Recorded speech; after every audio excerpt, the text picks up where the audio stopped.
महबूब अलैहिस्सलातु वस्सलाम दे गुलामों आका अलैहिस्सलातु वस्सलाम एक दिन तशरीफ फरमाने मजमा लग गए। आका फरमांदे ने है कोई जिन्ने अज रोजा रखिया होवे हैं जिन्ने अज नफली रोजा रखिया होवे। अबू बकर सिद्दीक फरमांदे ने मैं खड़ा हो गया।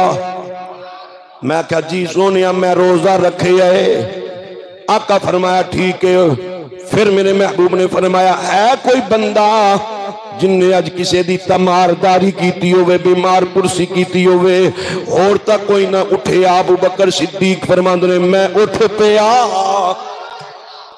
अबू बकर सिद्दीक फरमांदे ने मैं उठ के आख्या सोनिया मैं तिमारदारी करके आया वहां। मेरे महबूब ने फरमाया है कोई बंदा जिन्हें अज मिस्कीन नू खाना खिलाया हुए।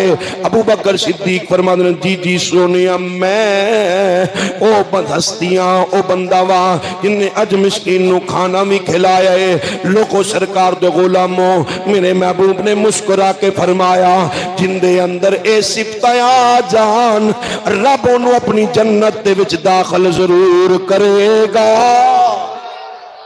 जिंदे अंदर ए सिफतां आ जान रब ओनू अपनी जन्नत अंदर जरूर दाखिल करेगा।